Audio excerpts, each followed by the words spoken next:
and welcome to our DIY rubs and seasonings. Today we're going to be making a barbecue pork rub just in time for Father's Day. So if you're at home and life's been a little weird for getting a good gift and your dad loves to cook or grill, or maybe your grandfather or uncle or whomever your father figure is in your life, this is a great easy thing to do. So all you'll need is an empty container to put it in, something to mix your rub in, some little measuring spoons from a quarter teaspoon all the way up to a tablespoon, and then some random regular seasonings.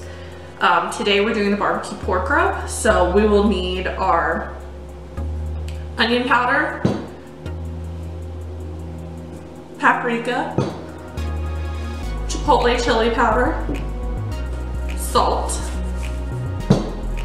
garlic powder, black pepper, and just a few freeze-dried chives, and just a little bit of ground ginger. So we don't need those ones right now. So the first thing we're gonna do is we're gonna start with our onion powder. For these, because we're using so much of them, go ahead and just screw that lid right off. It's gonna make life so much easier. And we're gonna just go ahead over the bowl, pour it in, so that way if a little spills, it's okay. And we're doing 2 tablespoons of onion powder. Oh my gosh. Why does onion powder smell so good? Next, we're going to do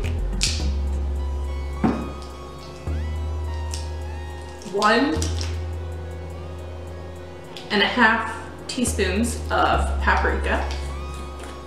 So we'll do the one, you can, if it's a wide enough mouth like this, you can also just stick it in there. So 1, and then the half.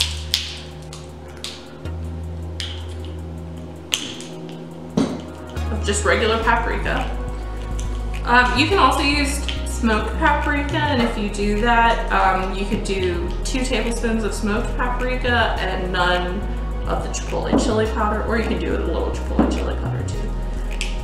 We're just doing regular paprika, and we are going to do a half teaspoon of chipotle chili powder.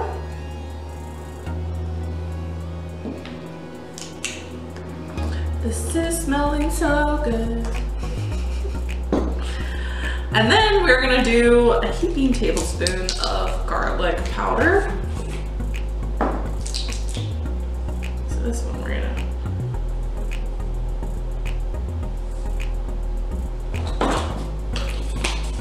and then a teaspoon of salt. We're just using good old-fashioned regular salt, but if you habitually use Himalayan pink salt or sea salt or kosher salt, it's still just going to be a teaspoon. And then a teaspoon of black pepper. Ah! I spilled a little. That's okay. Most of it went into the bowl. We're just going to scoop that.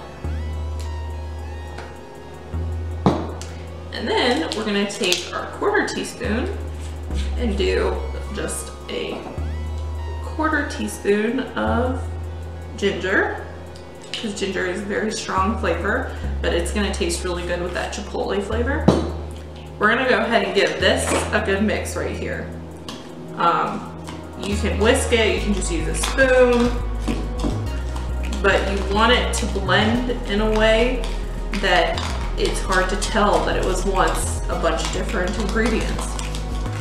You want it to look like you bought this rub like this, perfectly well mixed together. Almost like beautiful sand. Gosh, it smells good though. And then we're gonna go ahead and take a few freeze-dried chives, and we are just gonna sprinkle some of those in.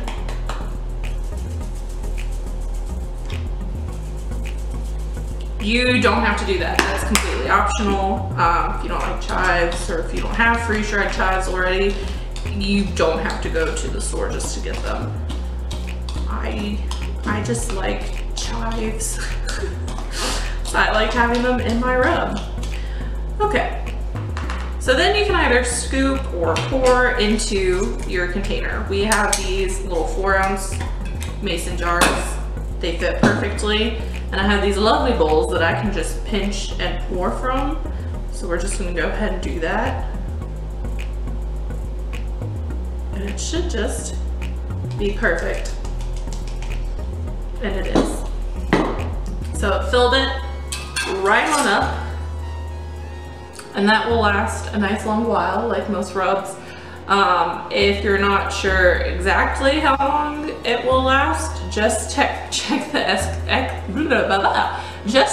expiration date of all the seasonings that you used, and probably use it by the earliest one, ideally. And then just store it in a cool, dry place where you store the rest of your seasonings, or somewhere nearby. And now you've got a great gift for Dad. If you're using a bigger jar, or you want to make more than one of the same kind, just double the recipe. And we will put the recipe down below, so if you weren't following along doing it with us, that's totally fine. Just check below and you can do it later and follow along with us then. Thanks so much for joining us, and we'll see you for our next DIY rubber seasoning. Bye.